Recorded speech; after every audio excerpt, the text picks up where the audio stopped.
ये पॉसिबल है कि हम मेडिसिन के साथ अगर जिसको बेटी चाहिए उसको बेटी और जिसको बेटा चाहिए बिल्कुल होता है, बिल्कुल होता है। तीसरे महीने के अंदर उसमें देखा जाता है कि किस क्या मिजाज दें औरत को तो बेटा बन जाएगा, बेटा पैदा होगा, और क्या मिजाज दें तो बेटी पैदा होगी। और ये तिब के अंदर आज से नहीं है, मेरे पैदा होने से भी पहले से है कि हम सीटी स्कैन करवाते हैं, एमआरआई कराते हैं या इसके अलावा एंडोस्कोपी वगैरह करवाते हैं। क्या ये सब चीजें कैंसर का सबब बनती हैं? लेकिन एच पिलोरी का प्रेगनेंसी से क्या लिंक? जो औरतें बांझ हैं, क्या वो उनका बांझपन खत्म हो सकता है नेचुरोपैथी के हवाले से? अब मैं कौम को सिर्फ यही समझा सकता हूँ कि अगर आपको कोई डॉक्टर कहे कि सीटी स्कैन करवाना है, एमआरआई करवाना है, ठीक है, या पेट स्कैन या फेब्रोस्कैन कुछ ऐसा करना है, तो आप उस डॉक्टर को कहें कि जितनी फीस आप ले रहे हो उससे ज्यादा फीस हम देते हैं, तुम इस कमरे में हमारे मरीज के साथ खड़े हो। बाहर प्रॉपर एक नेचुरोपैथिक सिस्टम आ चुका हुआ है, बाहर प्रॉपर एक नेचुरोपैथिक सिस्टम ऑफ मेडिसिन जो है वो पूरी दुनिया में इस वक्त बड़ी तेजी से जो है ना वो फैल चुका हुआ है। तबीब जो है वो कितना मुआशरे के लिए फायदेमंद है, कितना कि वो बगैर एंडोस्कोपी के, बगैर कोलोनोस्कोपी के वो बता देता है कि आपको जो है ना वो अल्सरेटिव कोलाइटिस है या आपके जुबान के ऊपर कट्स है, तो वो बता रहे हैं कि मैदे के अंदर जख्म है, गैस्ट्राइटिस है। जो दिमागी बीमारी है नॉर्मली उसका कैसे आप अंदाजा करते हैं? वाहिद हमारा नेचुरोपैथिक इदारा है जिसके अंदर जो है ना वो क्वालिफाइड फार्मासिस्ट भी मौजूद है। अब बहुत क्वेश्चन आते हैं कि आप हमेशा बात करते हैं बिजनेस की, तो आपकी मेडिसिन महंगी है या रिजनेबल है?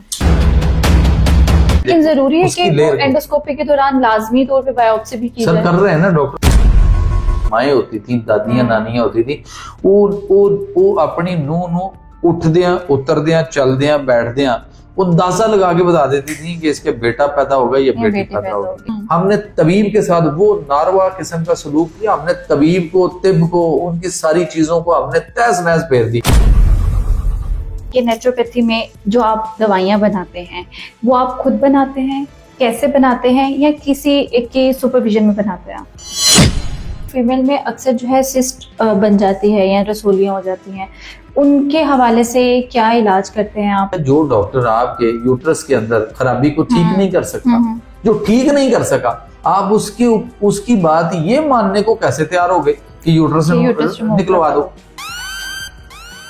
आपको कोई मसला है, कोई पेन होती है? नहीं जी। आपको कोई तकलीफ है? नहीं जी। आपका कोई पेशाब रुकता है? नहीं जी। आपको पेशाब गर्म को ऐसा आता है? नहीं जी। वो कहता है छोड़ो यार, रहने दो, खैर है। तो आपको जब कुछ कह नहीं रही, अच्छा, तो वही डॉक्टर बाद में जब वो सिस्ट बड़ी हो जाती है वो कहता है जी मेरा केस ही नहीं है, आगे ले जाओ। डॉक्टर ने आगे ये कहा नहीं इसका हल ऑपरेशन, इसका हल भी ऑपरेशन, हर काम का ऑपरेशन हल। तो जब आप इतने सर्जन बना देंगे तो फिर सारे सर्जन क्या करेंगे? दड़ा अल्ट्रासाउंड। तो ये फॉर गॉड से कितने अल्ट्रासाउंड की जरूरत नहीं है, क्यों करवा रहे हो? सिर्फ पैसों के चक्कर में ना करवाओ। लोगों को चाहिए ना करवाए ना, कि आप थर्ड ये जो है ना XXXY क्रोमोसोम की थ्योरी, ये भी डार्विन की उस थ्योरी की तरह से गलत है। अस्सलाम वालेकुम नाज़रीन, मैं हूं तानिया मलिक। आज एक बार फिर हमारे साथ नेचुरोपैथी डॉक्टर जमील मेहरवी साहब मौजूद हैं, एक नए अंदाज से, एक नई गुफ्तगू के साथ। आइए आज इनसे कुछ सवालात करते हैं और उनके जवाब देते हैं। अस्सलाम वालेकुम डॉक्टर साहब, कैसे हैं आप? वालेकुम सलाम, अल्हम्दुलिल्लाह जी। डॉक्टर साहब, सबसे पहले तो ये बताएं कि नेचुरोपैथी में जो आप दवाइयाँ बनाते हैं वो आप खुद बनाते हैं, कैसे बनाते हैं, या किसी एक के सुपरविजन में बनाते हैं? हाँ, बहुत अच्छा सवाल है आपका ये। बेसिकली ये है कि जो नेचुरोपैथिक सिस्टम ऑफ मेडिसिन है ना, ये वाहिद तबीब है जिसको ये इख्तियार हासिल है कि ये अपनी दवाई खुद बनाना जानता है। अच्छा, ठीक है। पहली बात तो ये। और दूसरी बात ये है कि उसके अलावा भी अगर हम देखें कि हमारे जो दवाई है वो, एक तो मैं ही सिर्फ नेचुरोपैथिक डॉक्टर नहीं, मेरी बेटी जो है वो भी नेचुरोपैथिक डॉक्टर है, उसके बाद मेरा बेटा जो है वो नेचुरोपैथिक डॉक्टर है, और उसके बाद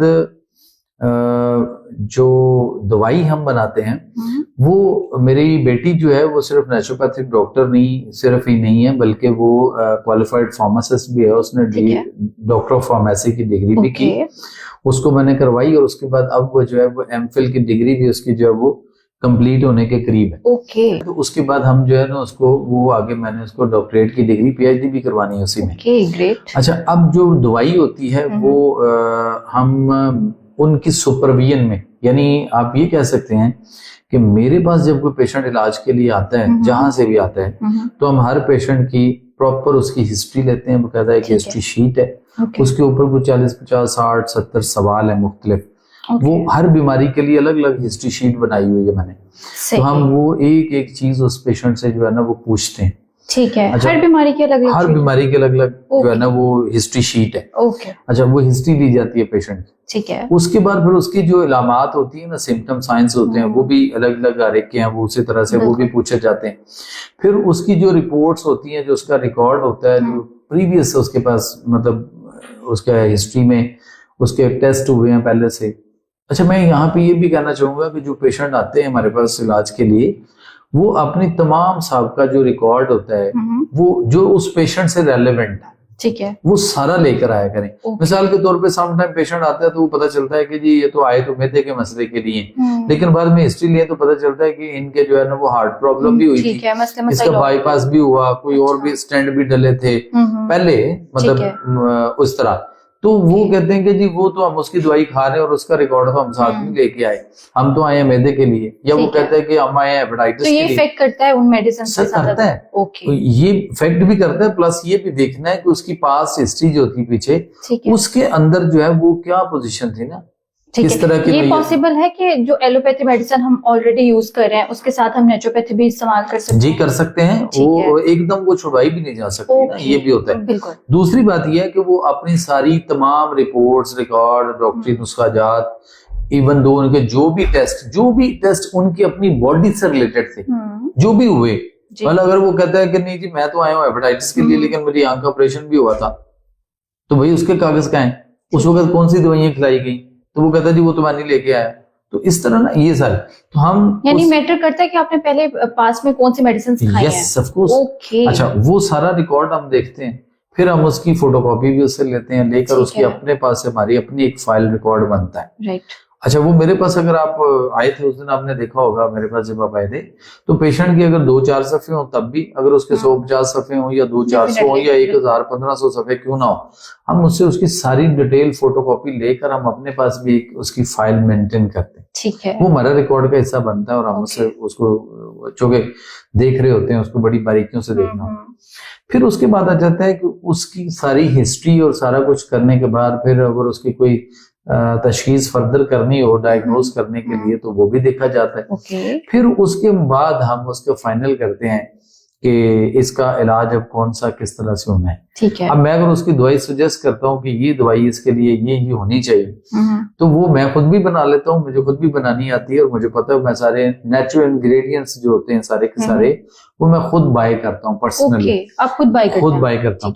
अच्छा, दूसरा ये है कि फिर उसमें भी वो जो मेरी बेटी है नेचुरोपैथिक डॉक्टर भी हैं, फार्मासिस्ट भी हैं, ठीक है, और डी फार्म में, और उसके बाद एमफिल भी तकरीबन होने के करीब है। ठीक है। तो उसकी सुपर यानी कि क्वालिफाइड फार्मासिस्ट, जैसे कि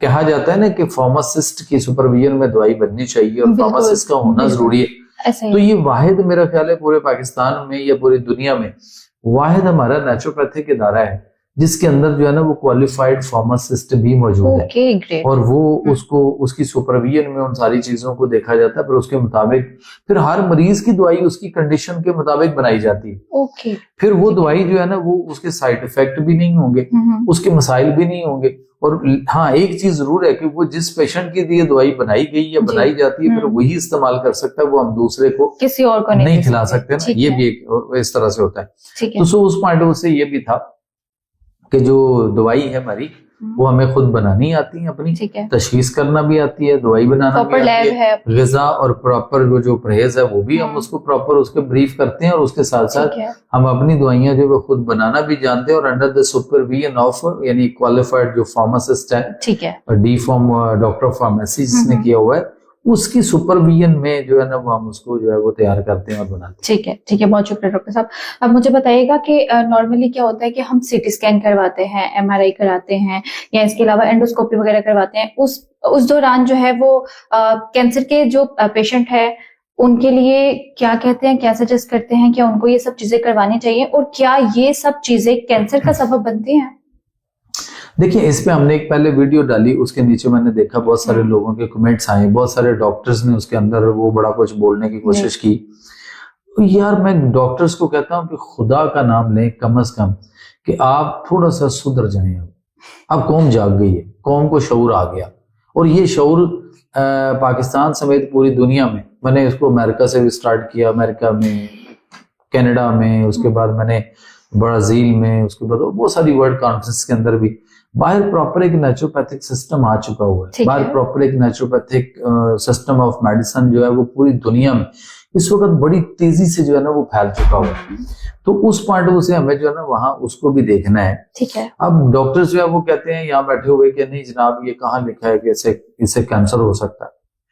सवाल ये है कि ये डायग्नोस्टिक टूल्स के तौर पर हम यूज करते हैं अगर कि जी सीटी स्कैन होना चाहिए, एमआरआई होनी चाहिए, उसके बाद जो है पेट स्कैन है, फेब्रो स्कैन है, उसके बाद जो है वो कोलोनोस्कोपी है, एंडोस्कोपी है, उसके बाद जो है वो मेमोग्राफी है, और उसके बाद खास तौर पे ये जो जितने भी बायोप्सी है, टेस्ट होता है, हाँ ये जितने भी है ना ये सारे के सारे इसको कहा जाता है कि ये डायग्नोस्टिक टूल्स नहीं है बल्कि ये caused by cancer and spread by cancer। ठीक है, ये किस तरह से कैंसर का सबब है? हाँ कैसे बनते हैं, देखिए कुछ अर्सा पहले तक तो ये कहा जाता था जो एक्सरे की रेज है, एक्स रेज जो है वो कैंसर कॉज करती हैं। और वो एक्सरे वाले कमरे के अंदर भी आप देखें कि जो एक्सरे टेक्नीशियन होता है उसको एक कोने के अंदर उसको एक प्रॉपर एक छोटा सा लोहे का पूरा आगे से एक बना कर कवर करके एक स्टैंड सा, और उसके पीछे वो खड़े होके वहां से वो देखकर दबाता है बटन और वो एक्सरे की रेज निकलती हैं और एक्सरे करती हैं। ठीक है। और ये हम सारे पढ़ चुके हैं और ये पढ़ाया भी जाता था स्कूल कॉलेज में कि जी एक्सरे जो रेज है उसकी वो कैंसर करती हैं, ठीक है, या कैंसर करेंगी, तो इससे बचो, कम से कम एक्सरे करवाया जाए वगैरह वगैरह। अब वही चीज जो है ना वो सीटी स्कैन, एमआरआई और ये सारी चीजें आ गई। एक चीज तो ये कंफर्म है कि जिस कमरे में वो सीटी स्कैन या एमआरआई की मशीन है उस कमरे में जो डॉक्टर नीचे हमें कमेंट्स कर रहे हैं, ये डॉक्टर वीडियो बना रहे हैं हमारे ऊपर कि जनाब ये हम गलत कह रहे हैं, तो मैं ये कहता हूं कि वो डॉक्टर उस कमरे में जब वो सीटी स्कैन या एमआरआई कर रहा होता है तो इस तरह की एक मशीन है उसके ऊपर उसको लटा दिया जाता है मरीज को, और डॉक्टर उसमें खुद खड़ा नहीं होता उस कमरे में, वो बाहर निकल जाता है उस कमरे से और सामने एक शीशा लगा होता है और उस शीशे के भी दूसरी तरफ जाके वहां से देखकर मशीन ऑपरेट हो रही है और मरीज अकेला लेटा हुआ है।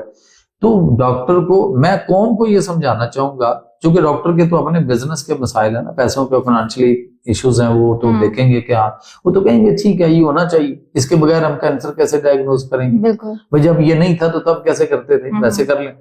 अच्छा अब ये है कि वो जो रेजेस हैं वो इतनी, वो कमरा इस कमरे की तरह तानी, हमारे कमरे जैसे घरों में कमरे होते हैं नॉर्मल कमरों की तरह नहीं, वो नॉर्मल कमरे की तरह से कमरा नहीं होता। ठीक है, बिल्कुल। वो इतने पैसों में कमरा तैयार नहीं होता, उसके ऊपर लाखों रुपए लगते हैं, उसकी दीवारों के अंदर ऐसी चीजें, ऐसा मटेरियल कि वो मटेरियल जो है उसके ऊपर अगर हम बात करना शुरू करें तो एक अलग हमारा पूरा एक व्लॉग बन जाएगा उसके ऊपर। तो वो कमरा जो है वो इस कदर ऐसा बनाया जाता है, उसके अंदर ऐसा मटेरियल यूज होता है और लाखों रुपए उस मटेरियल पे, उस चीजों पे लगते हैं। अच्छा, यानी हो सकता है कि उतने पैसों में बंदा 3 मंजिला घर बना लेगा 5 मरले में, जितने पैसे सिर्फ उस एक कमरे में लग जाते हैं जहां जिसके अंदर वो मशीन रखी जाती है। ठीक है। और ये होता है कि वो रेजेस उस कमरे से बाहर ना जाए, उसकी दीवारों को भी इस तरह से तैयार किया जाता है। अच्छा डॉक्टर जो है वो वहां खड़ा होना नहीं चाहता, वो वहां से निकलता है, बाहर चले जाता है। इसके पीछे बहुत सारे रीजंस भी तो हो सकते हैं सर। वो जो रेजेस है वो, या जो सिर्फ जो आप रीजन कह रहे हैं वो भी तो वही तो नहीं हो सकती। नहीं, उसकी जो रेज है, जो उसकी रेज है वो बड़ी नुकसानदेह है इंसान के लिए, बड़ी नुकसान की रेजेस की वजह से वो, हाँ यस ऑफ कोर्स। और वो डॉक्टर वहां पे चला जाता है, वो दूसरे कमरे में जाता है और सामने एक शीशा लगा होता है दीवार के अंदर से, वहां से वो देख रहा होता है और वहां से वो मशीन ऑपरेट हो रही होती है और वो उसका जो भी सीटी स्कैन एमआरआई जो भी होना है वहां से ऑपरेट हो रहा होता है। ठीक है। अब वो कितना हार्मफुल है कि वो खुद नहीं खड़ा होता। अब मैं कौम को सिर्फ यही समझा सकता हूँ कि अगर आपको कोई डॉक्टर कहे कि सीटी स्कैन करवाना है, एमआरआई करवाना है, ठीक है, या पेट स्कैन या फेब्रो स्कैन कुछ ऐसा करना है, तो आप उस डॉक्टर को कहें कि जितनी फीस आप ले रहे हो उससे ज्यादा फीस हम देते हैं, तुम इस कमरे में हमारे मरीज के साथ खड़े हो। ठीक है। लेकिन डॉक्टर साहब बहुत सारी ऐसी बीमारियां हैं ना कि हमें डॉक्टर्स अगर ब्लड टेस्ट करवाया है या कोई और टेस्ट करवाया है, उसमें अगर वो बीमारी नहीं आ रही तब ये टेस्ट जो है वो लाजमी हो जाते हैं। फिर कैसे डायग्नोज किया जाए कि पेशेंट को क्या इशू है? देखें, अब मैं मिसाल एक देने लगा कि इस वक्त जो है ना वो एंडोस्कोपी बड़े जोरों शोर से, लाहौर में या बहुत सारी जगहों के ऊपर कम से कम इस वक्त जो है 40-45,000 की सिर्फ जो है वो एंडोस्कोपी है। एक कैमरा डाला जाता है, मैदे में भेजा जाता है और वो कैमरे अंदर से दिखाता है कि मैदे के अंदर के हालात कैसे हैं। एक नंबर 2, उसके बाद वो कहता है कि मैंने इसकी बायोप्सी करनी है। ठीक है। अब बायोप्सी करने के लिए वो क्या करते हैं कि अंदर से टक लगाते हैं उसको मैदे को मुख्तलिफ जगहों से। जी। वो जैसे चील कौवे नहीं किसी चीज को नोचते, इस तरह वो अंदर से उसको जो है वो नोचा जाता है। लेकिन जरूरी है कि एंडोस्कोपी के दौरान लाजमी तौर पे बायोप्सी भी की जाए? सर कर रहे हैं ना, डॉक्टर कर रहे हैं ना, हो रहा है। तो जब वो उसको काटते हैं 5-7 जगहों से छोटे छोटे पीस लेते हैं, मैदे को अंदर से काटते हैं, छोटे छोटे पीस होंगे, लेकिन वो कट जो लगे चाहे वो बहुत छोटे भी क्यों ना हो, वो कट जख्म नहीं बना डेफिनेटली। और वो जख्म बाद में फिर क्या शक्ल इख्तियार करेगा, उसके तो पहले ही मैदे में अल्सर जख्म पहले ही है और आप जख्म देखने के लिए उसके अंदर गए थे एंडोस्कोपी करने के लिए, और उसके बाद 12-15 हजार की उसको जो है ना वो आपने बायोप्सी का टेस्ट भी लिख के भेज दिया कि जाओ ये भी करवा के लेके आओ। अच्छा, उसमें निकलता क्या है कि तकरीबन 60-70 हजार, 50-60 हजार रुपया, 70 हजार रुपया उसका खर्च हो गया और निकला क्या, सिर्फ इतना लिखा होता है कि क्रॉनिक गैस्ट्राइटिस, या इतना लिखा होता है कि इसको एच पाइलोरी है। अब एच पाइलोरी है तो उसको ब्लड में आपने बता दिया कि आप सिंपल ब्लड से टेस्ट करवा लो, एच पाइलोरी आईजीजी और आईजीएम बाय एलाइजा मेथड में करवाएं, आपको निकल आएगा। जरूरी कि आपने बायोप्सी करवा के कट लवाना है। और उसके बाद दूसरी बात आ गई एंडोस्कोपी, कि वो क्यों की जा रही है कि मैदे के अंदर देखा जाए कि अल्सर है कि नहीं, गैस्ट्राइटिस कितना है, क्रॉनिक है, कैसा है, किस कंडीशन में, एक्यूट है या क्रॉनिक है, क्या पोजीशन है। तो आपने 40-45 या 50 हजार रुपया लगाया या 35-40 हजार लगाया, और सिर्फ किस लिए कि वो एंडोस्कोपी के जरिए देखेगा उसके अंदर के वहां क्या हालात हैं। तो हमने तो वो वीडियो डाली है पहले भी कि आप अपनी जुबान से चेक कर लें, चेक कर सकते हैं। ऐसे जुबान देखें, जुबान के ऊपर अगर छोटे छोटे क्रैक्स हैं, कट हैं या बड़े कट हैं या उससे ज्यादा बड़े कट हैं, तो इसका मतलब है कि वो क्रॉनिक गैस्ट्राइटिस का पेशेंट है। लेकिन इसकी जुबान पे कट्स लगने की रीजन सिर्फ यही हो सकती है कि आपको स्टमक का ही इशू है? जी, वो इसके अलावा और कुछ ऐसा नहीं हो सकता? लाइक समटाइम्स ऐसा होता है, सैंडविच खा लिया आपने, उसमें कुछ सॉसेस इस तरह की होती हैं कि वो आपके बहुत ज्यादा वो हार्ड होती हैं और आप जब खाते हैं तो वो आपके जैसे छाला बन जाता है। नहीं, छाला बनना और बात है, मुंह में जो छाले बनते हैं वो भी मैदे की तजाबियत की वजह से बनते हैं, यानी इसके अलावा और कोई रीजन? लेकिन जो जुबान के ऊपर कट्स हैं, मैं तो पब्लिक को कहूंगा कि प्लीज आप लोग अपनी जुबान चेक कर लें, शीशे के सामने खड़े होकर दूसरों को, एक दूसरे को, फैमिली मेंबर एक दूसरे को दिखाएं जुबान, एक दूसरे को ना दिखाकर जरा अपना टेस्ट खुद कर लें कि अगर जुबान के ऊपर कट्स आ रहे हैं, बड़ा सा कट दरमियान में है तो क्रॉनिक गैस्ट्राइटिस है, अगर इस तरह छोटे छोटे कट्स हैं या यूं साइड पे ऐसे करके स्क्रैचेस हैं, जुबान को ना जब आप देखना चाहें तो इस तरह आपने जुबान निकालनी, ठीक है, और उसको नीचे को डाउन करके थोड़ा सा इसको खींचना है ताकि वो जरा सही तरह से उसकी सरफेस जो है वो पता चले आपको। अगर वो स्मूथ ठीक है तो तब भी पता चलेगा, अगर उसके ऊपर है तो वो आपके कट जरा वाजे हो जाएंगे,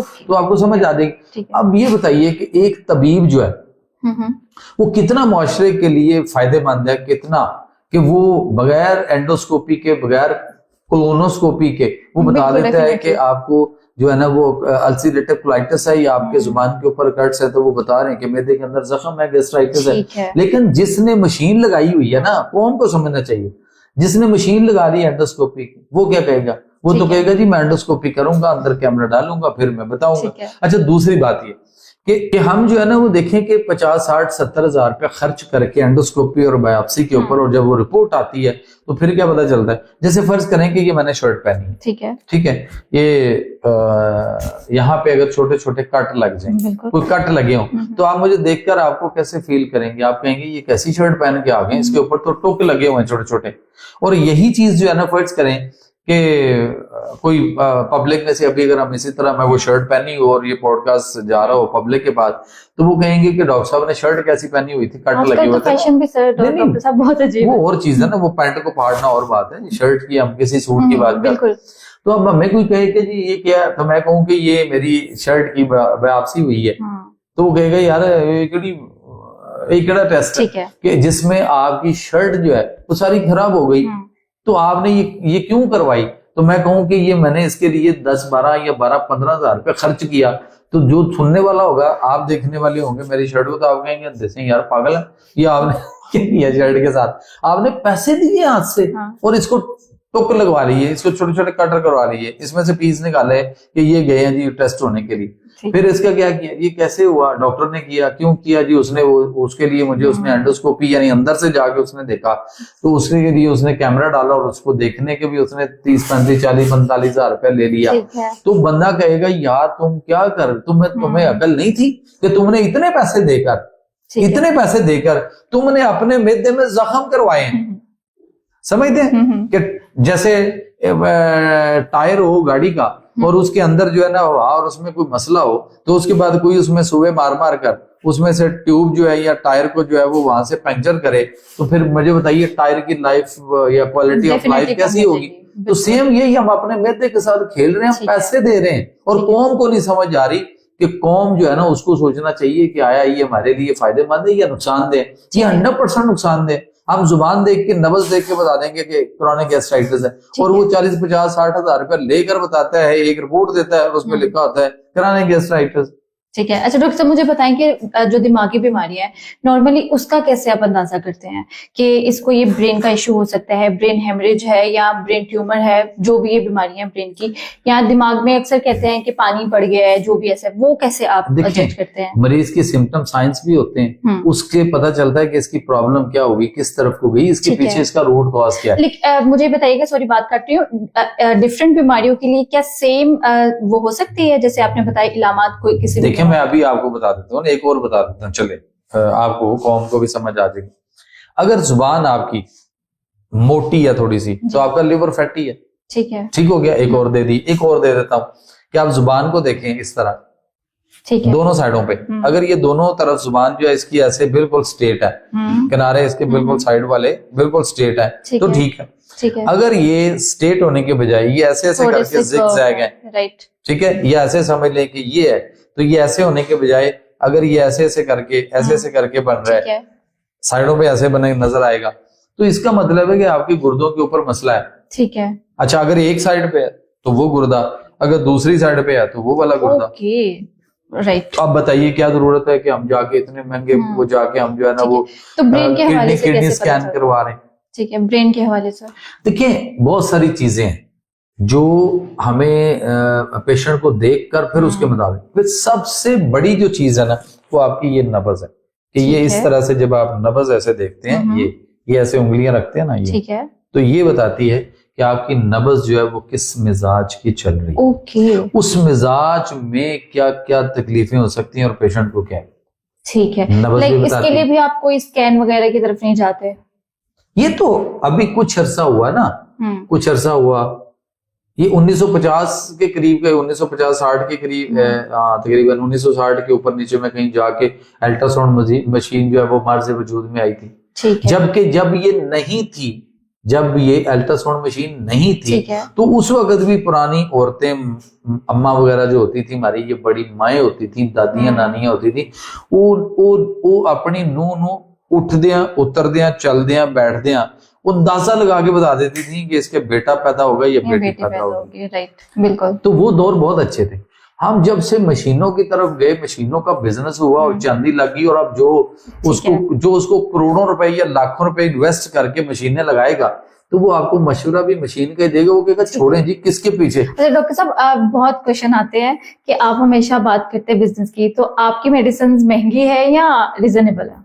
देखिए इतनी रीजनेबल है कम से कम। अच्छा। देखें अगर फर्ज करें कि आप किसी भी मोहल्ले में डॉक्टर के पास चले जाएं, जो आप रूटीन में डॉक्टर जीपी प्रैक्टिस जो करता है, ठीक है, उसके पास अगर ना नजला जुकाम बुखार की या पेट में दर्द हो जाए या कोई लूज मोशन लग जाए या कुछ ऐसा हो ना, खांसी वांसी कुछ भी हो, तो फैमिली बच्चे लोगों के जाते हैं ना लेके उनको, तो किसी भी ऐसे डॉक्टर जीपी के पास चले जाए जो जनरल प्रैक्टिशनर्स हैं, उनके पास चले जाएं तो वो एक दिन की दवाई दे तो कितने पैसे लेता हो, कहता है 800-1000 रुपए दे दे, 1000-1200 रुपए दे दे, एक दिन के ले लेता है। अच्छा बीच में कोई क्वैक बैठा है या कहीं कोई कंपाउंडर बैठा है, तो वो हो सकता है 400-500 ले ले या 600 दे ले, 700 ले ले, वो भी इतना ही, बल्कि अब वो भी ऊपर चले गए, कहते हैं जब डॉक्टर ले सकता है तो हम क्यों नहीं ले सकते, तो वो भी कहता है 700-800 दे दो। अच्छा वही जीपी अगर थोड़ा सा कोई भी हल्का सा एम ही कोई टीका भर के थोड़ा सा लगा दे, तो कहता जी हम तो टीका भी लगा माँ जी तुम 1500 दे जो। अच्छा, तो देते हैं ना एक दिन का, ठीक है। तो अगर इतने ही पैसों के करीब करीब अगर उसका इलाज नेचुरोपैथी में हो, बट इलाज हो ना, मैनेजमेंट ना हो, ट्रीटमेंट हो, ट्रीटमेंट वो जो उसको ठीक करे, ठीक है, तो फिर महंगा कहाँ से हुआ? बिल्कुल ठीक है। अच्छा डॉक्टर साहब मुझे बताएं, बेऔलादी के हवाले से नेचुरोपैथी क्या कहती है? बेऔलादी के हवाले से नेचुरोपैथी बड़ा कमाल का जो इलाज है इलाज इसका? रखती है, बड़ा कमाल अच्छा। का इलाज रखती है। मैं जो आपको औरतें बांझ हैं, हाँ क्या वो उनका बांझपन खत्म हो सकता है नेचुरोपैथी के हवाले से? देखें, बांझपन पैदा किसने किया? अच्छा, ये बांझपन भी पैदा होता है? हाँ होता ये है, तो क्यों नहीं होता? अल्लाह की तरफ से शुरू से ही नहीं होता। कोई अल्लाह मेरा क्यों करेगा किसी को? सर, अल्लाह को क्या जरूरत है ना? कई रीजन देखिए, हो सकते पहले हैं पहले ना? पहले देखें ना, अगर आपके सारा फंक्शन ठीक है, ठीक है, अगर फीमेल का सारा रिप्रोडक्टिव सिस्टम ठीक है और मेल का भी रिप्रोडक्टिव सिस्टम सारे का सारा ठीक है, फर्ज करें, तो उसके बाद अगर वो फिर देखा जाता है कि अल्लाह जो है वो बेनियाज है, उसने कहा मैं जिसको चाहे बेटे दूं, जिसको चाहे मैं बेटियां दूं और जिसको चाहे मैं कुछ भी ना दूं, ये उसकी भी मर्जी है ना, वो तो है। लेकिन अगर उससे पहले हमारे रिप्रोडक्टिव सिस्टम में, चाहे वो मेल है या फीमेल है, दोनों के, अगर वो कहीं कोई उस रिप्रोडक्टिव सिस्टम में उनके कहीं कोई गड़बड़ है, तो वो तो ठीक करना अल्लाह ने कहा है ना, तो उसका इलाज करो। अब उसके लिए ये थोड़ी है कि IVF करवाओ जाके और बहुत कुछ करवा रहे हैं हम इसके बाद, और ऐसी ऐसी चीजें हो रही हैं जिसका अंदाजा नहीं है। ठीक है, ठीक हो गया। अब दूसरी साइड पे अगर हम आके देखें, तो मैं एक चीज आपको यहाँ पे एक वजाहत दूंगा कि लोग तो कहते हैं ना एच पेलोरी क्या कर सकते हैं, एच पेलोरी मैक्सिमम क्या करेगा। मैंने इसको बहुत सारी प्रॉब्लम में देखा है। ठीक है, अमेरिका में हमने देखा कि वहां जो प्रैक्टिस चलती रही या जैसे था, वहां डॉक्टर सबसे पहला टेस्ट भी एच पेलोरी करवाता है। ठीक है, और अगर और कोई टेस्ट करवाने हो तो वो भी लिखता है, और अगर मरीज के पास बेशुमार टेस्ट हो दुनिया जान के, तो आखिरी टेस्ट भी एच पेलोरी होता है। ओके, यानी इतना इंपॉर्टेंट है। ठीक है। दूसरी बात, मेरे पास ना एक केस आया बेऔलादी के वाले से, और वो था अडयाला रोड रावलपिंडी से एक केस था। मियाँ बीवी थे दोनों, उनकी शादी को 9.5 साल हो गए हुए। 9.5 साल की शादी में उनके यहाँ औलाद जो है वो कोई नहीं थी, मतलब प्रेगनेंसी एक भी दफा नहीं हुई। ठीक है, वो किसी रेफरेंस से मेरे पास आ गए। आए तो मैंने उनको जो है ना वो उनसे पूछा, उनके प्रीवियस हिस्ट्री रिकॉर्ड सारा मैंने उनको जैसे कहा वो लेकर आए। ओके। अब जो खातून थी, जो लड़की थी, उसकी भी तमाम रिपोर्ट्स हैं, और यकीन करें कि इतनी रिपोर्टें उसके पास। अच्छा। और इसी तरह से उसके मियाँ के पास भी रिपोर्ट्स थी। मुख्तलिफ डॉक्टरों के पास गए, मुख्तलिफ काम, IVF, लटरम पटरम, सारी इंफॉर्मेशन, बहुत कुछ इलाज लेडी डॉक्टर से, गायनाकोलॉजिस्ट से, उन सारों से होता रहा। दवाइयां मुख्तलिफ खाई गई, टेस्ट मुख्तलिफ हुए, हार्मोनल टेस्ट भी हुए, सारे के सारे, कुछ भी नहीं था। All the test was clear, normal, और फिर भी बेऔलादी थी, हो नहीं रहा था, प्रेगनेंसी एक भी दफा नहीं हुई। ठीक है। अब ये हुआ कि मैंने जब उनको देखा, सारा देखा थारोली, और उसके बाद जब मैंने नब्ज चेक की, जुबान देखी, तो मैंने उसका ये एक टेस्ट करवाना है। मुझे कहते हैं सर तो सारे टेस्ट हमारे पास हैं और लॉट ऑफ टाइम रिपीटेड हुए हैं, तो अब कौन सा टेस्ट है? मैं कि यार एच पेलोरी का एक टेस्ट कराना है। अच्छा, ये एच पेलोरी भी कॉज बन सकती है? ये मुझे नहीं पता था, लेकिन जब मुझे जो ब्रेन में उस वक्त जो मुझे हैमरिंग हुई मेरे दिमाग में, जो जब मैं देख रहा था, तो मैंने अपने मौलिक जो होता है ना, वो है जो अपने यहाँ भी उसकी कुछ चीजें वारद हो रही हो। ठीक है। तो मैंने कहा ओके ठीक है, डन, इट्स ओके। मैंने कह दिया उसको कि एच पेलोरी टेस्ट कराना है। उन्होंने कहा जी ठीक है, उन्होंने एच पेलोरी टेस्ट करवाया। अच्छा। वो कहे जी हमने सारे करवाए। मैं कहा ये वाला, कहते ये नहीं करवाया, इसका इससे कोई ताल्लुक है? मैं कहा जी आप करवाएं। सर वो चले गए, उन्होंने जाके वो टेस्ट करवा के आए। अगले दिन दोनों की रिपोर्ट जो आई वो लेकर आए, दोनों के तीनों एच पेलोरी जो थे ना वो पॉजिटिव थे। अच्छा। अब मैंने उनकी जो है ना वो इलाज शुरू किया, एच पेलोरी का इलाज शुरू किया कि अब इसका इलाज होना है, पहले इसका इलाज कराओ फिर बेऔलादी को देखेंगे। वो कहीं सर हम औलाद के इलाज के लिए आए आपके पास और आप हमें ये अगला। मैं कहती पहले ये ठीक कर ले, पहले ये ठीक करना, फिर हम उधर जाएंगे। ठीक है जी ठीक। एक महीने की दवाई लेके वो चले गए। 1 महीने के बाद दोबारा वो एच पेलोरी टेस्ट करवा के पिंडी से जब मेरे पास आए, तो अब 3 एच पेलोरी दोनों के पॉजिटिव थे पहला। ठीक है। महीना दवाई खाने के बाद एक के 2 नेगेटिव हो गए और 1 बाकी रह गया। ठीक है। और इस वाले के 1 नेगेटिव हुआ, 2 बाकी रह गए। ठीक है। तो मैंने उनसे कहा कि आप मजीद 1 महीना दवाई और खाएं। उन्होंने कहा जी ठीक है। अब वो दूसरे महीने की दवाई लेकर गए, तो वो क्या हुआ कि उन्होंने दवाई खाते हुए, उस लड़की को 13वां दिन था, ठीक है। तो उसने मुझे फोन करके कहा कि इस तरह से मुझे जो है ना वो मेरा साइकिल पीरियड डिस्टर्ब है, वो नहीं हुआ, तो मैं क्या करूं। मुझे लेडी डॉक्टर, मेरे पहले भी ऐसा होता था, लेडी डॉक्टर ने मुझे एक दवाई पे दी हुई थी कि आपने वो एक डब्बी के अंदर गोली होती है, तो वो आप 2 गोलियां गायनाकोस्टेड की खा लेंगे, तो वो कहते हैं जी मेरे उससे। तो मुझे पूछती है कि डॉक्टर साहब वो मैं लेडी डॉक्टर की वो रिकमेंडेड दवाई जो है वो खाती हूँ, जब ऐसा कभी 2-4 महीने बाद होता है, हाँ जी। तो क्या मुझे ये बताएं कि मैं वो खा लूं। तो मैंने उससे कहा कि नहीं, नो। क्यों? मैंने कहा कल आपने मॉर्निंग का यूरिन टेस्ट कराना है पहले। फिर वो कह रही अभी तो आपने बेऔलादी की दवाई कोई नहीं दी औलाद के लिए या उसके लिए, तो अभी हमने गायनी का कोई ऐसा कोई दवाई कोई इलाज शुरू भी नहीं किया, अभी तो हम मेदे और एच पिलोरी का इलाज कर रहे हैं। मैं क्या, आप ना ये करो, ठीक है, कि कल आपने सुबह पहले यूरिन टेस्ट कराना है, फिर उसकी रिपोर्ट आ जाए तो रिपोर्ट्स मुझे व्हाट्सएप करनी है, फिर आपने जो है ना वो इस तरफ जाना है। कहते जी ठीक है, मान गई। उसके बाद ना अगले दिन उसने यूरिन सुबह का लिया और उसने लेबोरेटरी भेजा। दोपहर को 11-11:30 बजे रिपोर्ट आई उसकी, तो शी वाज वेरी हैप्पी। अच्छा। कहती मेरे ना प्रेगनेंसी पॉजिटिव आ गई। Wow, great. मैंने कहा कमाल हो गया। अब वो ना क्या हुआ कि वो प्रेगनेंसी फिर चलती रही। अब उसके लिए हमने फिर एक अलग दवाई शुरू की कि ये दवाई आपने कंटिन्यू हमारे इसके साथ अब आप प्रेगनेंसी को कंटिन्यू चलाएंगे। मैंने कहा कोई कैल्शियम, कोई विटामिन, कोई ऐसी चीज आपने, वो जो लेडी डॉक्टर आपको देती है ना इतना कुछ, आपने उनकी तरफ बिल्कुल नहीं जाना, ना कोई मल्टीविटामिन लेना है। मैं आपको नेचर और फितरत पे चलाऊंगा इसको। ठीक है, सब नेचर और फितरत पे चलाया। अल्लाह के फजल से वो अमल पूरा चला और बेटी पैदा हुई। पहली उनके घर में रहमत आई। उसके बाद मेरा वो उसके बाद इलाज के लिए भी नहीं आए, एच पिलोरी ठीक हो चुका, बेटी भी अमल भी हो गया, बेटी भी पैदा हो गई, बड़ी खूबसूरत बेटी पैदा हुई। उसके बाद ना कुछ 2 साल गुजर गए, इस बात मेरे पास नहीं आई। 2 साल गुजर गए। 2 साल के बाद मैं एक दिन जो है वो अमेरिका के टूर पे था, वहां मैं पेशेंट देख रहा था, तो वहां चूंकि आपको पता है टाइम का फर्क है, बिल्कुल, तो मैं वहां पे सोया हुआ था, वहां रात थी, तो यहाँ पे दिन था। तो मुझे कॉल आई मेरे व्हाट्सएप पे, तो मैं सोया हुआ, तो मेरे वो बार बार कॉल आ रही, तो मैंने उसको ना सोए में उठा के फोन, तो मैंने सुना, तो मुझे वो कह रही है अस्सलाम वालेकुम सर, कैसे हैं आप, किधर हैं आप फोन नहीं उठा रहे। मैंने कहा आप कौन बोल रहे हैं? कहती मैं अडयाला रोड से फलां हम आए थे ना आपके पास। मैंने कहा जी जी। तो मैंने कहा खैरियत है आपकी? तो बड़ी देर बाद कॉल आई है, काफी अरसे बाद। मैंने कहा सुनाओ बेटी गुड़िया कैसी? कहती हैं जी वो तो गुड़िया का भाई आ गया, बेटा पैदा हुआ है। अच्छा, माशाल्लाह जी, मुबारक हो।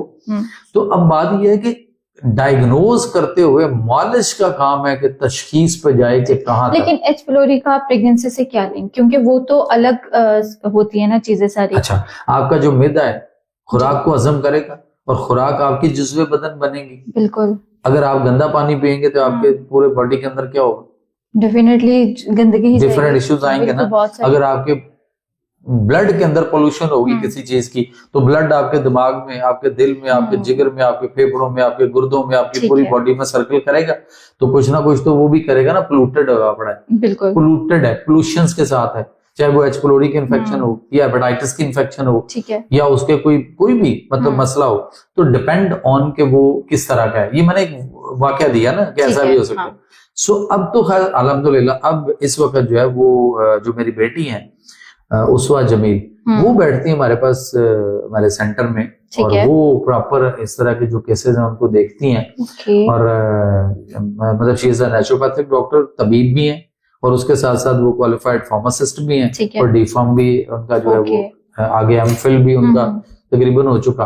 तो वो केसेस देखती हैं ऐसे गायनी से रिलेटेड जो खवातीन के मसाइल हैं उनको वो देखती हैं, और जो मेल मसाइल हैं वो मैं भी देखता हूँ। और मेरा बेटा भी चूंकि अब वो उसका भी फाइनली कंप्लीट हो गया हुआ है, तो वो भी आ गया हुआ है वहां पे। मतलब मैं इंशाल्लाह इस कौम को एक बात बता दूं, मैं जब तक हूं इंशाल्लाह मैं अपनी ये जो बैक टू नेचर है ना, मैंने अपने इस मिशन पे रहना है, और मैंने कौम को ना लाना है बैक टू नेचर, फितरत की तरफ लौटना है, और फितरत आपको बीमारियों से निकालेगी। बिल्कुल ठीक। क्योंकि कुरान में अल्लाह ने फरमाया कि फितरत अल्लाह हिल्लती फतरन्नास अलैहा ला तब्दील लिखल्किल्लाह ज़ालिका दीनुल क़य्यिम वलाकिन्न अक्सरन्नास ला यअलमून, कि अल्लाह फरमाते हैं कि ये अल्लाह की पैदा की हुई फितरत है जिस पर उसने लोगों को पैदा किया जी। अल्लाह के बनाए हुए में तब्दीली ना करना, यही सीधा दीन है, मगर बहुत लोग नहीं जानते। तो ये सूरह रूम की आयत नंबर 30 है, मगर बहुत से लोग नहीं जानते। बिल्कुल। वलाकिन्न अक्सरन्नास ला यअलमून, यानी अक्सरियत लोगों की नहीं जानती। तो मैं ये अल्लाह का पैगाम उन लोगों तक पहुंचाने के लिए जो है ना मैंने ठानी हुई है बड़े अरसे ठीक से है। और मैं वो कर रहा हूँ। अब सिर्फ मैं ही नहीं हूँगा, मैं जब तक हूँ अल्लाह मेरा मुझसे जो काम ले रहा है जब तक वो लेगा, ठीक है। लेकिन मैं इस कौम को, इस मुल्क को, इस दुनिया को अपने पीछे, अपने घर में से मैंने 2 बच्चे अपने जो है ना वो इस फील्ड में प्रॉपर क्वालिफाइड जो है ना वो तैयार कर दिए। ठीक है। और उसके बाद जो अगले बच्चे हैं इंशाल्लाह 2 और हैं, तो वो भी इसी फील्ड में इसी तरह से ही आएंगे। और मैं इंशाल्लाह अपने मतलब पीछे मैं इंशाल्लाह 4 बच्चे इस कौम को देके जाऊंगा इंशाल्लाह। अच्छा डॉक्टर साहब मुझे बताएं कि फीमेल में अक्सर जो है सिस्ट बन जाती है या रसोलियां हो जाती हैं, उनके हवाले से क्या इलाज करते हैं आप? नेचुरोपैथी क्या करती है इस हवाले से? देखिए, नेचुरोपैथी ये कहती है कि सिस्ट बनी क्यों, उसके बनने का रीजन क्या था। ठीक है, इस पे हम फिर किसी वक्त एक लंबी बात करेंगे, अभी हम जर्नल एक व्यू करेंगे। बिल्कुल। सो बात यह है कि सिस्ट जिस वजह से बनी, हम उसके रीजन रूट कॉज पे जाते हैं और उसको ठीक करते हैं, जबकि दूसरी साइड पे डॉक्टर जो है वो उसको लेजर के जरिए जाके पंक्चर करता है या वो सर्जरी के जाके उसको कट करता है। तो बात यह है कि वो फिर नहीं बनेगी जिस खराबी की वजह से बनी। यानी नेचुरोपैथी से अगर इलाज करवाया जाए इसका, हाँ, तो नेचुरोपैथिक में ये दोबारा नहीं बनती। हम रूट कॉज पे जाके उसके रीजन से ठीक करते हैं ताकि ये भी ठीक हो और जो पीछे रूट कॉज रीजन था वो भी ठीक हो ताकि आइंदा ना बने ना। एक ये फिर अब बहुत सारे लोग हैं जिनके अंदर ना वो सिस्ट जो है वो हेमोरेजिक सिस्ट भी बन चुकी हुई है। मतलब वो पहले आम थैली थी पानी वाली सादा, फिर उसके बाद खून वाली भी बन गई जिसको हम हेमोरेजिक सिस्ट कहते हैं। ठीक है। तो वो बाद में कैंसर की तरफ भी चली जाती है। लाइपोमास लोगों को बने हुए, ये डिफरेंट वजूहात हो सकती हैं, बेशुमार वजूहात है उसकी, डिफरेंट है। लेकिन हमारा इस वक्त सब्जेक्ट वो नहीं, हम इस वक्त तो जो पूरा वो नहीं कर रहे ना, टॉपिक पे नहीं, हम सिर्फ जस्ट एक व्यू दे रहे हैं। तो सिस्ट हो या फेब्राइड हो या मैस बन जाए अंदर कहीं, ठीक है, या यूट्रस बल्की हो चुकी हुई है या यूट्रस का साइज बढ़ गया हो, मुझे ये नहीं आती, हैरानगी है इस बात पे, इस कौम को नहीं समझ आ रही कि यूट्रस अगर साइज बढ़ गया, बल्की हो गई या उसमें से ब्लीडिंग होना शुरू हो गई और एक्सेसिव ब्लीडिंग हो रही है और डॉक्टर से ठीक नहीं हो पा रही, तो भाई वो किस चीज का डॉक्टर है, उसको छोड़ दो।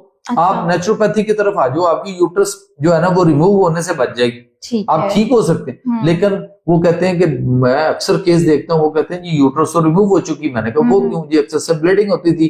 मैंने कहा क्यों करवाई? कहते डॉक्टर कहता है जी ब्लीडिंग रुकनी नहीं हो रही, आपका एचबी लेवल नीचे आ रहा है, बार बार नीचे आ रहा है, आप ऐसा करें यूट्रस रिमूव करवा दें। तो मैंने उसे कहा, मैंने कहा जो डॉक्टर आपके यूट्रस के अंदर खराबी को ठीक नहीं कर सकता, जो ठीक नहीं कर सका, आप उसकी बात ये मानने को कैसे तैयार हो गए कि यूट्रस निकलवा दो? इसी तरह से गुर्दों में सिस्ट बनती है, वो छोटी छोटी सिस्ट होती हैं। मरीज मेरे पास आते हैं, गुर्दे फेल हुए पड़े हैं जी, क्रिएटिनिन यूरिया बढ़ गया हुआ है, डायलिसिस पे हैं। भाई कैसे हुआ, कब हुआ?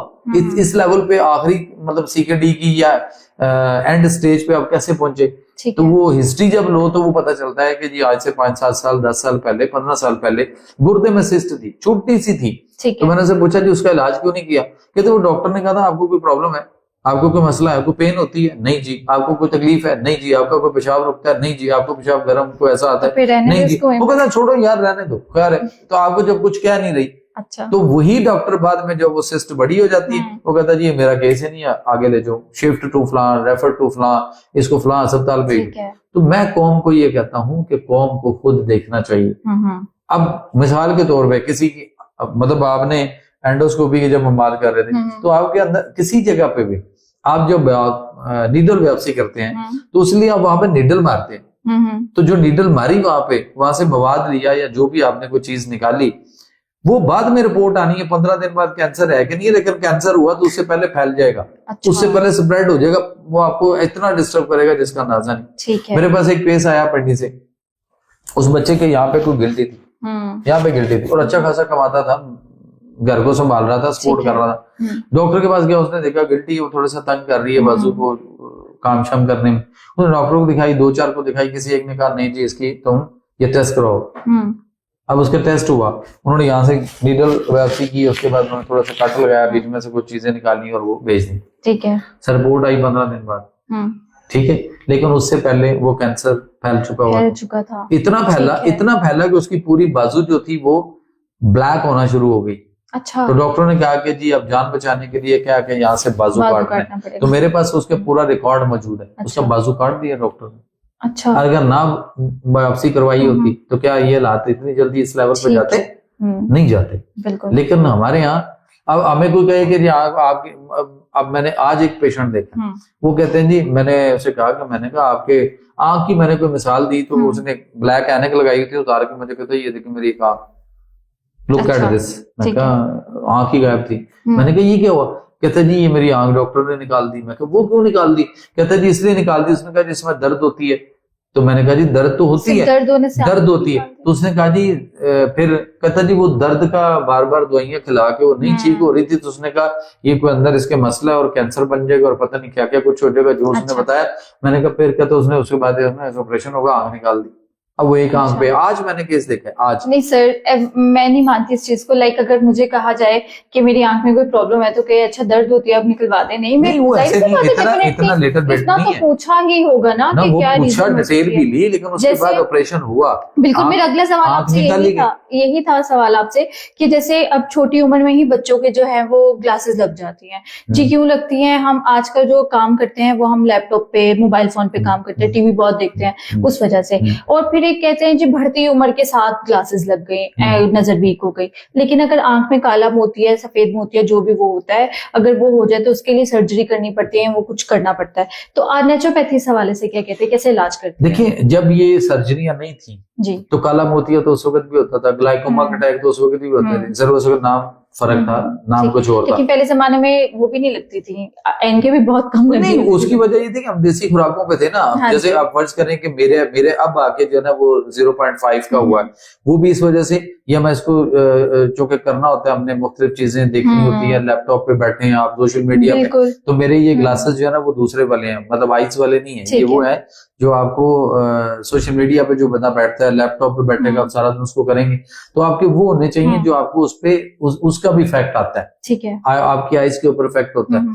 और फिर उसके अलावा भी है कि जो हम बहुत ज्यादा स्टडी करने वाले लोग हैं ना, जिन्होंने पढ़ना है, अब फर्ज करें जब कोई डॉक्टर बनता है तो 18-20 घंटे नहीं, 20 से 22 घंटे पढ़ना पड़ता है 24 घंटे में। फिर जितनी बारीक किताबें और जितना कुछ, और आजकल खास तौर पे हमारे एक और अलमिया हो गया कि आजकल हम बुक नहीं पढ़ा रहे, टेक्स्ट बुक जो होती हैं या उसकी जो डॉक्टर्स की किताबें हैं उसको, उसकी बजाय आजकल वो सारा जो प्रोफेसर टीचर्स हैं उन्होंने सारा बर्डन डाल दिया हुआ है कि आप रिसर्च वर्क करो, या वो एक नोट्स बनाया मोबाइल पे डाल दिया, ग्रुप में डाल दिया।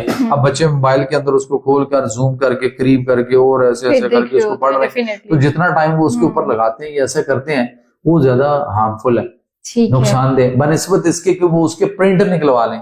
अब अगर स्टूडेंट को कहोगे इसके प्रिंट निकलवाओ तो बाद दफा वो कह देता है, मेरे अपने बच्चे, मैंने कई दफा कहा यार इसके प्रिंट, तो मैं क्या प्रिंटर भी मौजूद है घर में, सब कुछ मौजूद है, वहां से प्रिंट निकलवाओ, तो कहते हैं बाबा जी 450 800 सफे इतने पेजेस है, क्या करें? मैं कहा कोई बात नहीं, रिम मंगवाओ, पड़ा है लड़का बैठा है, उसे को निकलवा के दे, निकाल के देगा आपको, तो वो लें। तो हमें थोड़ा सा यहाँ भी देखना चाहिए ना कि हमें क्या करना है। फिर हमारी देसी खुराकें और वो चीजें जो थी वो सारी आहिस्ता आहिस्ता नेचुरोपैथी में बगैर सर्जरी के सफेद मोतिया, काला मोतिया, उसका इलाज हो जाता है, क्यों नहीं होता? ठीक है। ऐसे ऐसे सुरमा हैं, ऐसे ऐसे सुरमे बनाए जाते थे नेचुरोपैथी के अंदर कि वो आपके आंखों का धुंधलापन, जाला और ये सारी चीजें ठीक होती थी। लेकिन अब लोगों का ट्रेंड जो है ना वो चेंज हो गया। डॉक्टर ने आगे ये कहा नहीं इसका हल ऑपरेशन, इसका हल भी ऑपरेशन, हर काम का ऑपरेशन हल। तो जब आप इतने सर्जन बना देंगे तो फिर सारे सर्जन क्या करेंगे? ठीक है। अच्छा डॉक्टर साहब, नॉर्मली क्या होता है, कोई रीजन होती है, किसी रीजन की वजह से आपकी बॉडी पे जैसे वो होते हैं मोके टाइप और कील टाइप, कुछ इस तरह के, मतलब आपकी स्किन का ही कुछ पार्ट जो है वो उभर के बाहर आ जाता है, तो उस नॉर्मली क्या करते हैं डॉक्टर्स की, उसकी सर्जरी कर देते हैं या उसको जलाते हैं, कुछ इस तरह से होता है। तो नेचुरोपैथी इसका इलाज क्या बताती है, क्या इलाज है उसका?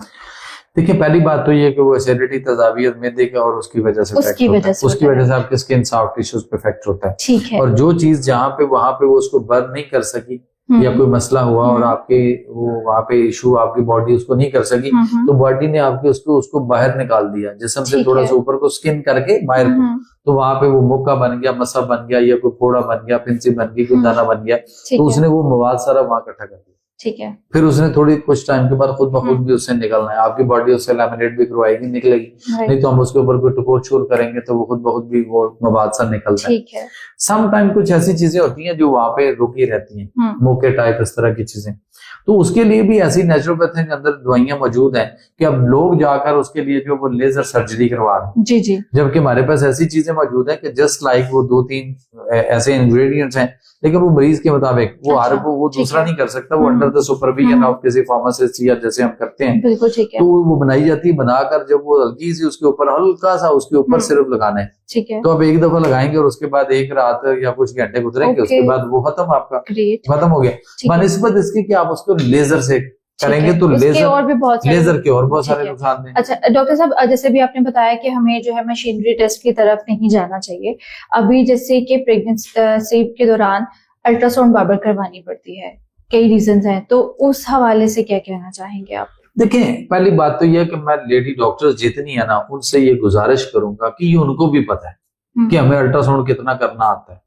अच्छा। हमारे पास डिग्री कितनी क्या, लेकिन कुछ स्पेशलिस्ट होते हैं इस चीज के, मशीनरी को पढ़ना आता है उन्हें, उसको यूज करना आता है, उसके टेस्ट वगैरह किस तरह से होते हैं। नॉर्मली एक डॉक्टर जो है वो कई बार आपको क्यों सजेस्ट करता है कि आप एक अल्ट्रासाउंड करवा के आए और किसी स्पेशलिस्ट से करवाएं?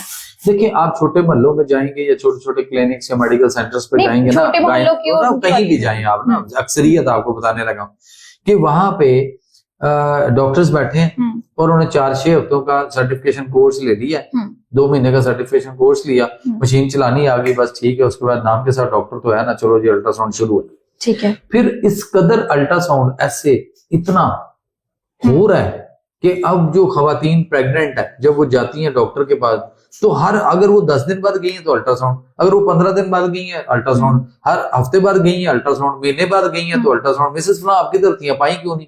अच्छा आपको, अच्छा वो गई है, मुझे कोई पेन हो रही है, कोई कंप्लेन है उसके एब्डोमेन में, एब्डोमेन रीजन में, तो वो मे भी कहीं गैस्ट्रिक भी हो सकती है, गैसेस भी हो सकती है, ससेप्टेबल गैसेस भी हो सकती हैं, खाया पिया भी कुछ हो सकता है, बच्चा भी ज़ाहिर मूव कर रहा है तो उसकी वजह से भी कोई ना कोई प्रॉब्लम हो सकती है।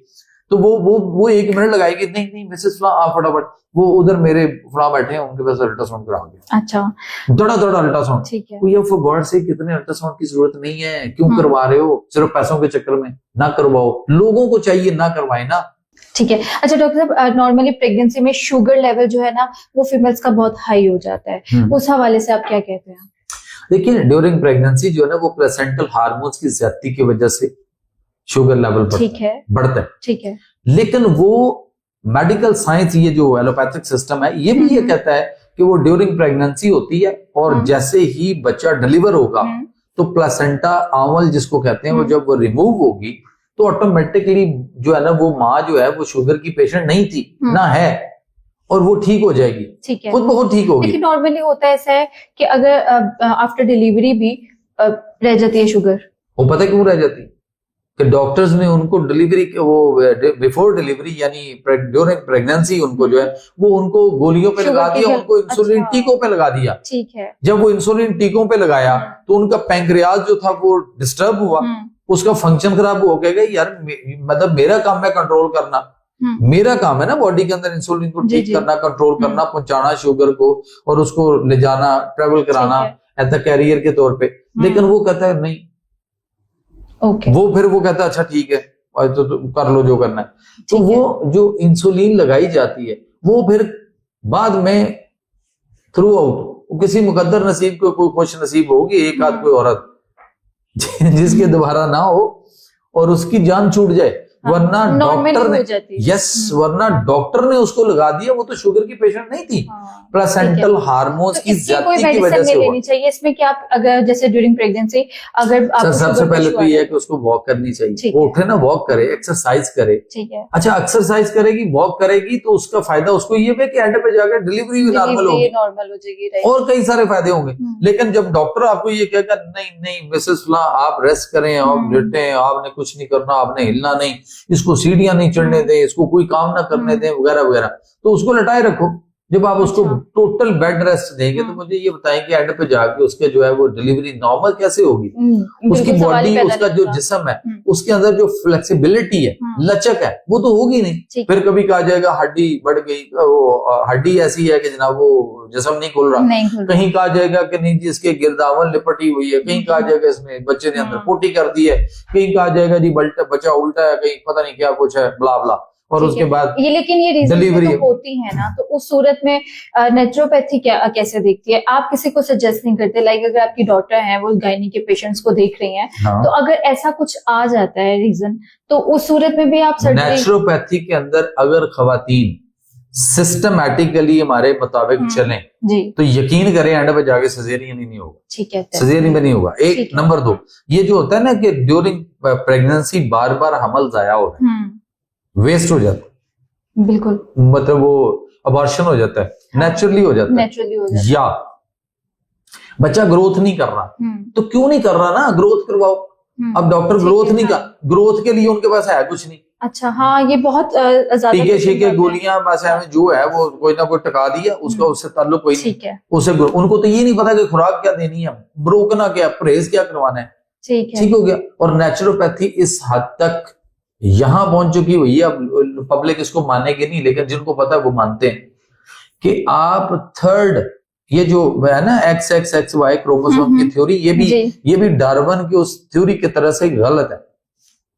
ये तो हम बचपन से पढ़ते आ रहे हैं। तो जो हमें पढ़ाया गया हमने वही करना है ना, जो हमने सीखा वही पढ़ना है, जो हमारे दिमाग। लेकिन जो एक्सरे का डाला गया था दिमाग में, पढ़ाया भी गया था कि एक्सरे से, रेस से जो है ना वो कैंसर होता है। अच्छा, तो अब वो क्यों नहीं हम मान रहे? ठीक है, वो मान डार्विन की थ्योरी में ये कहा जाता था कि जी इंसान बंदर की मुख्तलिफ शक्लों से बदलते बदलते इंसान बना, जबकि अब वो डार्विन की थ्योरी निगलेक्ट होगी, खत्म होगी और रिजेक्ट हो गई।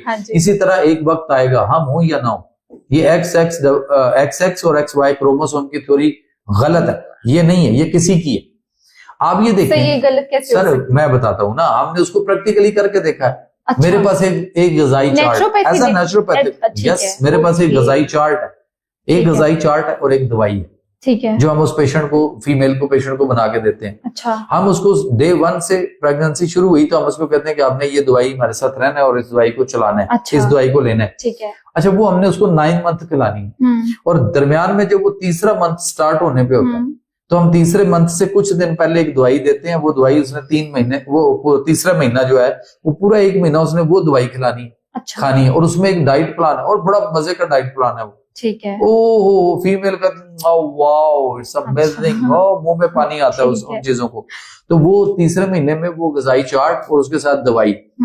अब बिलीव करें कि 56 फीमेल जो प्रेग्नेंट वुमन थी उनके ऊपर हमने उसको अप्लाई किया, अच्छा, उसको अप्लाई किया, ठीक है। 56 में से 49 बेबी वाज बॉय डिलीवर्ड। अच्छा, यानी कि आप कह रहे हैं कि ये पॉसिबल है कि हम मेडिसिन के साथ, अगर जिसको बेटी चाहिए उसको बेटी और जिसको बेटा चाहिए बिल्कुल होता है, बिल्कुल होता है। अच्छा, अब देखिए उसका मिजाज बदलना है, 2 मिजाज है वहां पे खातून के। अब ये मिजाजों को जो नहीं समझते, जिन्होंने पढ़ा नहीं है, वो खाम में आके नीचे कमेंट्स करें कि वो डॉक्टर फलाना ये कहता है, मैं डॉक्टर हूँ, ये किधर से बात आ गई।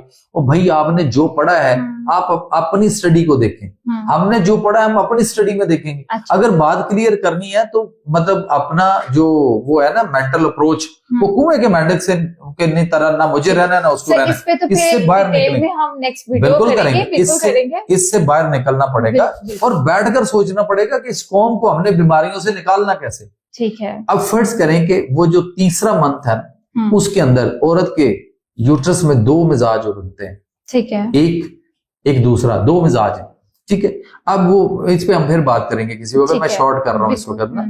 अब इस वक्त हम एंट्रोटाइपिक जस्ट लाइक, ठीक है, 2 तरह का मिजाज बनता है। अब उसमें एक मिजाज वो है जिसमें बेबी फॉर बॉय होगा और एक मिजाज वो है जिसमें बेबी फॉर गर्ल होगा।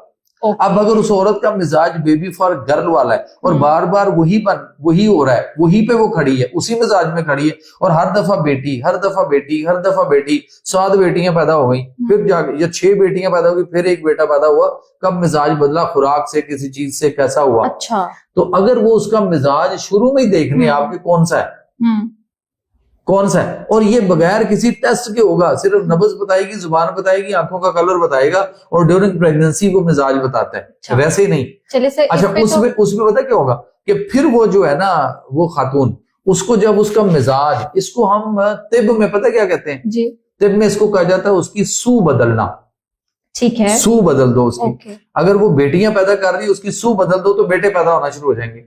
अच्छा, रिप्रोडक्टिव सिस्टम, अब मैं आपको बताने लगा, जो रिप्रोडक्टिव सिस्टम है ना उस बच्चे का, जी, ये उसके जो सेक्सुअल ऑर्गन्स होते हैं उस दौरान बच्चे के, वो उस दौरान बनने होते हैं उस तीसरे महीने में। ठीक है। तो उसमें देखा जाता है कि वो उसका रिप्रोडक्टिव सिस्टम जो है उसको वो तीसरे महीने के अंदर उसमें देखा जाता है कि क्या मिजाज दें औरत को तो बेटा बन जाएगा, बेटा पैदा अच्छा। होगा, और क्या मिजाज दें तो बेटी पैदा होगी। अच्छा, और ये तिब के interesting। अंदर आज से नहीं है, मेरे पैदा होने से भी पहले से है। अच्छा, ये तबीब किसी दौर में किया करते थे। हमने पता क्या किया, हमने तबीब के साथ वो नारवा किस्म का सलूक किया। हमने तबीब को, तिब को, उनकी सारी चीजों को हमने तहस नहस फेर दी।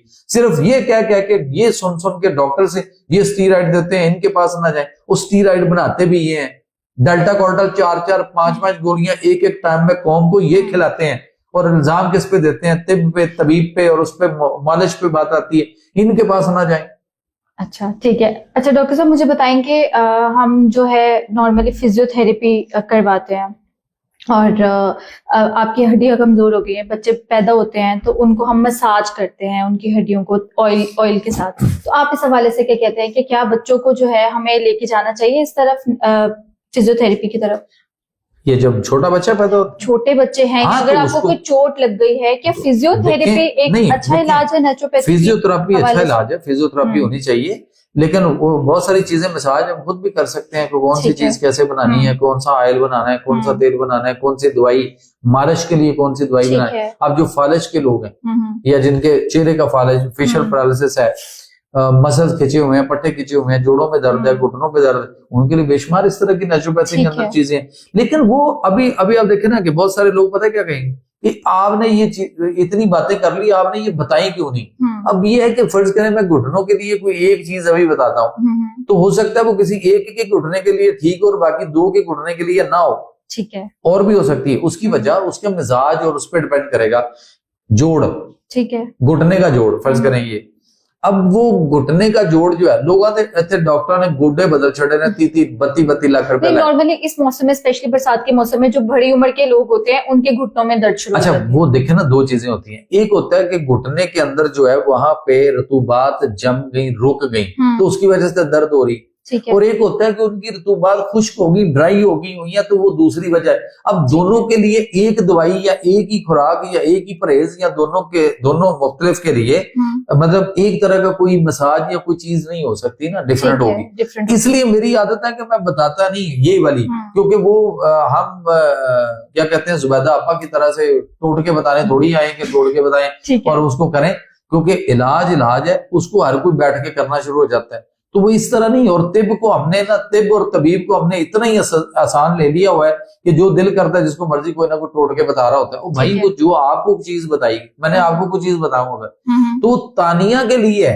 अगर तानिया ने इस्तेमाल की, तानिया को फायदा हुआ, अब तानिया आगे 10 लोगों को बताना शुरू हो जाए, तो क्या वो अगर वो किसी जगह पे आपके बताने से उन 10 में से 2-4 ठीक भी हुए, तो वो लोग होंगे जो आपके मिजाज के मुताबिक उनको फिट थी, और जो 6 आपको कहें या 8 आपको कहें तानिया आपको फायदा हुआ, पता नहीं हमें तो नहीं हुआ। तो इसका मतलब है कि वो तानिया के मिजाज के मुताबिक ठीक थी, उनके मिजाज के मुताबिक नहीं ठीक थी। तो इसलिए हमें नेचुरोपैथी जो है, नेचुरोपैथिक सिस्टम को प्रॉपर, हमें जो नेचुरोपैथ है, जो तबीब है, जो मतलब नेचुरोपैथिक डॉक्टर है, दुनिया में ये सारी डिग्रियां मैं इसलिए गिनाता हूं कि ये बात हमारी जो है वो सिर्फ पाकिस्तान में नहीं देखी जाती, दूसरे मुल्कों में भी देखी जाती है। तो वहां जो हमारे पाकिस्तानी या मुस्लिम हमारे जो भाई कहीं भी दुनिया में रहते हैं, तो उनको ये पता होगा नेचुरोपैथिक डॉक्टर भी है, उनके मुल्कों में भी बैठे हैं, लेकिन उनको वहां भी नहीं पता, वहां भी वो एलोपैथिक में वो फंसे हुए हैं और उससे बाहर नहीं निकल पा रहे।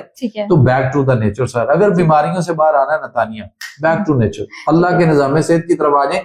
अल्लाह का अपना एक निजाम सेहत है, हमने अल्लाह का निजाम सेहत, अल्लाह हेल्थ सिस्टम को छोड़कर हम पता कहाँ चले गए, हम जाके वो फरंगी तिब के अंदर घुसे हुए हैं और वहां से बीमारियों को ढूंढ रहे हैं कि शायद हम इससे निकल आए, उससे निकल नहीं पा रहे, बल्कि उसकी वो एक चीज के लिए गए और उस दलदल में ऐसे फंसे, उस पिंजरे में ऐसे काबू आए कि उस पिंजरे से फिर नहीं निकल रहे। हमें ये कहा जाता है कि बस आपने इसी पिंजरे में, इसी में दुनिया में जब तक रहना है, आपने आखिरी सांस तक दवाई खानी है। तो इससे टोटली फ्रॉड के ऐसा नहीं है।